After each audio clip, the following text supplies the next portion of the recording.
I'm standing in the barracks in Auschwitz.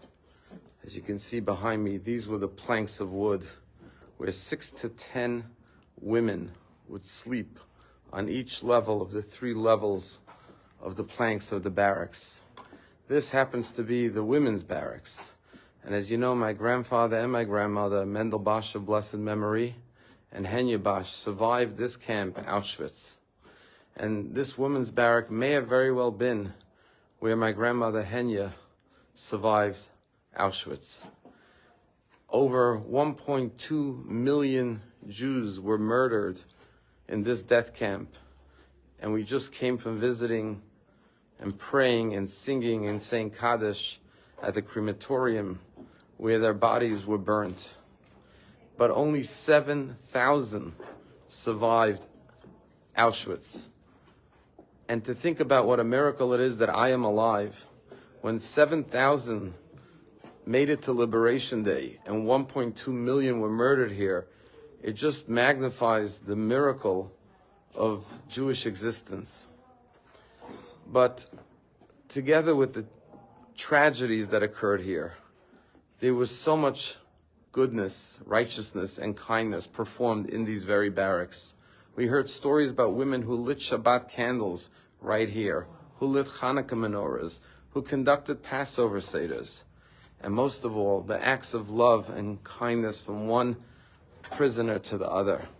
Just listening to another woman cry and consoling her and hearing her story was a tremendous act of kindness, let alone people who shared their last morsels of bread with other women. The heroic doctors, Jewish doctors, who tried to help the poor inmates who were suffering from different diseases and did everything they can with their medical knowledge to try to save lives here. And that's what we honor, and that's what we remember here.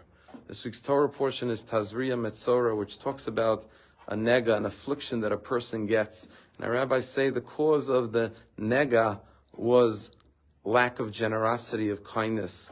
Because the opposite of nega, if you rearrange the letters, it spells the word oneg, which is pleasure.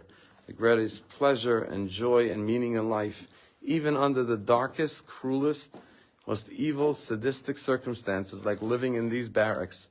The oneg of life is being able to perform acts of chesed, of kindness, of in the face of inhumanity, to show humanity and compassion, to preserve your human dignity by being a human being and loving and caring for one another in these inhumane circumstances and conditions, despite the fact that all around you, human beings are being treated in the most inhumane way.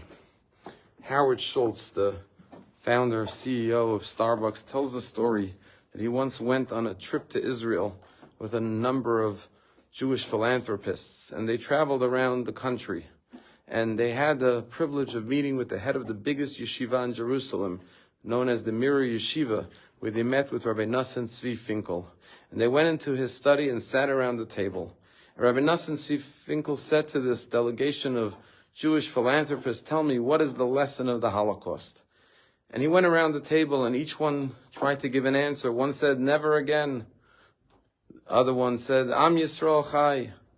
The next one said, "The lesson is that we have to make sure Israel is strong and the IDF is strong."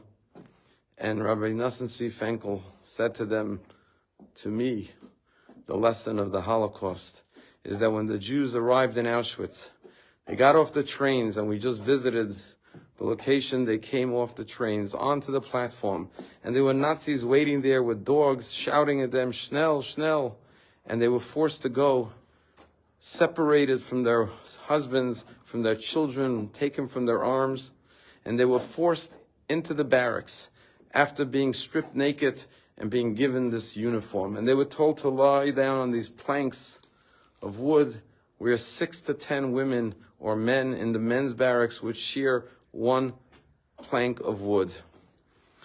And then they were thrown one blanket to cover all the 6, 7, 8, 9, 10 women. And the women lying on these planks would unfold the one blanket they were given in the midst of the winter and stretch it out as far as it can go to cover as many of the women on the plank of wood. Rather than one woman try to grab it for herself, share it with as many other inmates and prisoners. And that, Rabbi Nosson Tzvi Finkel looked at these philanthropists and said, is the ultimate lesson of the Holocaust. That we have to take our blanket and spread it out as far and as wide as we can to cover as many people as we can. Tomorrow we'll be blessed to go to Israel, to end this trip on a high note. We will see the continuity of these Holocaust Jews who were murdered here, but their spirit of generosity, of kindness, of concern for a fellow Jew lives on in the land of Israel, the ultimate destination and place for the Jewish people, where the entire country is one of love, of brotherly love, of unity, of spreading that blanket out and covering as many of our fellow Jews as possible, and by extension covering as many and protecting as many in all of mankind and in all of humanity. And yes, not just Jews in Israel, but Jews around the world. Spread that blanket all over the world. And that is the living legacy of this horrible, dark, and evil place. The evil of the Nazis no longer exists, but the kindness, the goodness, the love of the Jewish people lives on and will always live on. And that's what we will take with us from this trip. Have a meaningful day and continue to spread the blanket.